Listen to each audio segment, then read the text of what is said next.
Si tu n'as pas encore essayé la recette de lait caillé ou encore appelé Kosam, c'est que tu ne sais vraiment pas ce que tu rates. Vraiment, dans cette vidéo, je vais te montrer comment réaliser un bon Kosam vraiment très moins coûteux et surtout très simple à réaliser et très délicieux. Donc, je suis sûre que tu vas adorer la recette et ta famille également. Donc, voilà, on se prend tout à l'heure pour la recette. Bisous!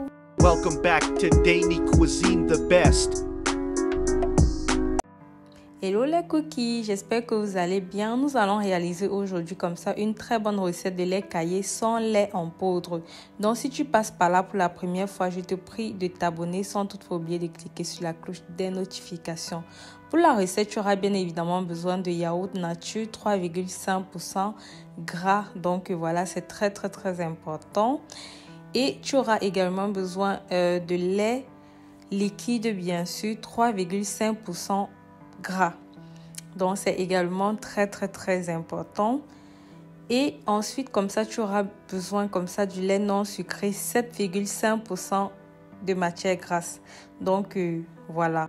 Il suffit juste de vérifier sur l'emballage. Donc ensuite tu auras besoin comme ça de 50 g de sucre au choix. Moi j'ai choisi du sucre roux, mais tu peux également choisir le sucre selon ta convenance. Et ensuite tu auras besoin comme ça de l'extrait de liquide de vanille. Que voilà, tu peux également opter pour des petites graines de vanille comme ça, donc ça dépend également de toi. Et ensuite tu auras besoin comme ça d'un sachet de sucre vanillé pour apporter un super bon goût de vanille à ton lait caillé. Donc à l'intérieur de ma casserole comme ça qui est sèche, je vais rajouter du lait et bien sûr avec du feu très doux pour permettre au lait de préchauffer au préalable. Donc voilà, tu vas juste laisser ton lait comme ça pendant quelques temps. Donc je tiens encore à préciser que j'ai mis du lait liquide 3,5% comme je l'ai dit au préalable. Donc c'est la raison pour laquelle je vous ai encore montré le paquet afin que vous puissiez bien voir. Donc lorsque le lait commence à chauffer comme ça, tu vas retirer et mettre sur le côté pour éviter que ça continue de chauffer. Donc voilà, à l'intérieur de ton bol bien propre comme ça, tu vas venir reverser le lait que tu auras préalablement chauffé et laisser légèrement refroidir. Donc voilà. Si tu as remarqué, le lait, il n'a plus trop de vapeur. Ça veut dire que j'ai d'abord laissé légèrement reposer afin que la température diminue légèrement. Donc voilà, je vais venir tester avec mon doigt. Si j'ai fait pratiquement 5 secondes avec le doigt trempé dans le lait, ça n'a pas brûlé. Ça veut dire que la température est tout simplement très bonne. Donc ensuite, tu vas venir ajouter du yaourt nature 3,5%. Donc là, j'ai 500 g de yaourt. Je vais rajouter juste 400 g et 100 g. Le reste des 100 g, je vais juste mettre de côté. Je n'aurai pas besoin. Donc pour la recette, tu as juste besoin de 400 g de yaourt. Donc ensuite, je vais venir ajouter le lait non sucré 7,5% matière grasse.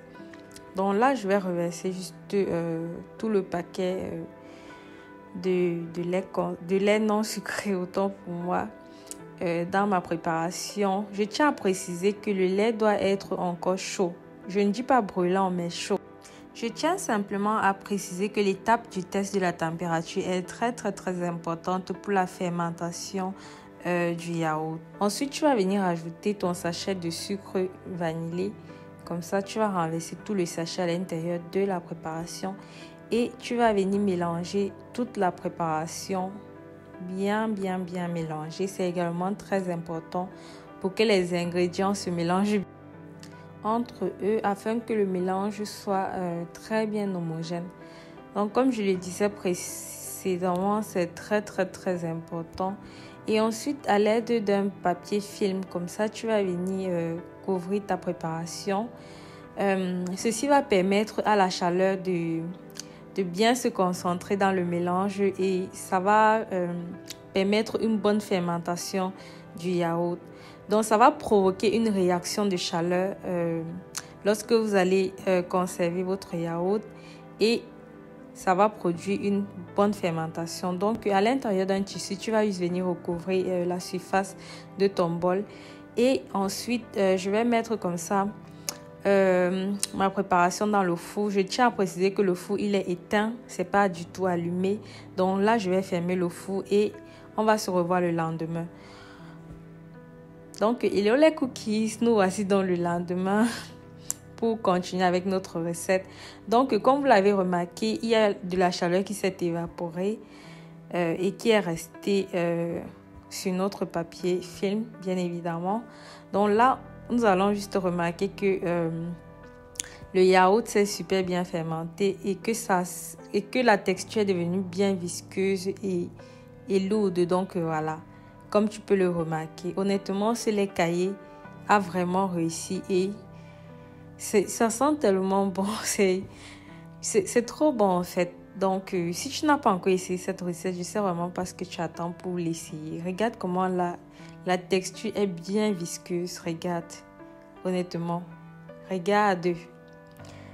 Qu'est-ce que je vais encore dire? Je le dis toujours dans toutes mes vidéos. Essaye juste. Regarde comment le liquide est tellement visqueux. C'est lourd en fait. Regarde le rendu. C'est simplement magnifique. Donc, je t'invite vraiment à faire cette recette et je suis sûre que même tes enfants, ils vont adorer ça. Donc, ensuite, pour parfumer comme ça le yaourt, tu vas venir ajouter quelques gouttes d'extrait de vanille et ensuite, tu vas venir ajouter du sucre, bien sûr, selon ton choix.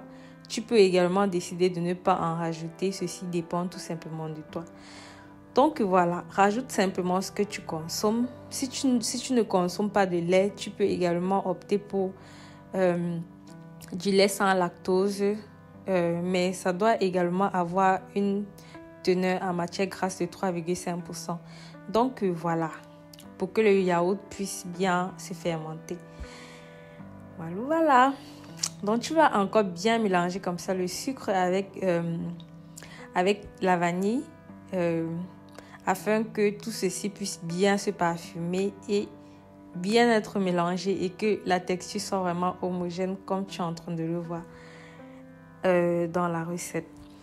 Donc là, j'ai réservé mes 2 bols comme ça, cassables. Si vous avez également des bouteilles plastiques comme au pays, vous pouvez également mettre à l'intérieur. C'est juste que j'en avais pas, donc j'ai fait avec ce que j'avais. Voilà.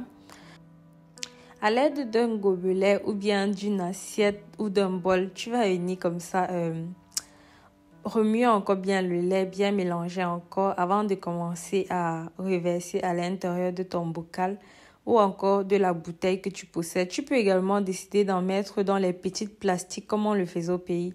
Au fait, moi j'ai grandi avec ça, on appelait ça les sucettes yaourt. Donc on les mettait tout simplement dans des petits emballages comme ça et après on faisait congeler. Donc, voilà quoi. C'est avec ça que j'ai grandi. Mais malheureusement, je n'en avais pas. Donc, j'ai juste utilisé les bols en verre comme ça que j'avais à ma disposition pour pouvoir conserver mon yaourt au réfrigérateur. Donc, voilà. Et je tiens à préciser que tu peux également, comme je l'ai si bien dit, mettre dans des petits plastiques et mettre au congélateur. Donc, pour une durée plus prolongée quoi. Parce qu'avec le réfrigérateur, tu ne peux pas garder ton yaourt trop longtemps. Sinon, ça va moisir quoi. Donc, avec des petits plastiques là, ça va durer plus longtemps au congélateur. Donc, tu pourras profiter pendant l'été et consommer de temps en temps. Donc, voilà. À cette étape, j'ai laissé mon yaourt pendant environ 3 heures de temps au repos dans mon réfrigérateur afin d'éviter la prolifération des bactéries. Donc, je vous conseille, après avoir fait votre yaourt, je vous conseille de mettre au réfrigérateur. Donc, pour éviter que les bactéries ne se propagent et ne se développent. Donc, voilà. Donc, là, j'ai accompagné mon yaourt avec des beignets de yaourt. Donc, je vous prie vraiment d'essayer la recette. Vous allez tout simplement adorer et la famille aussi va également adorer, surtout ce délicieux goût, ce délicieux parfum de vanille là. Donc, abonne-toi. N'oublie pas de commenter et de liker. Et je vous fais plein de bisous. Ciao! Thanks for your love, support, and encouragement.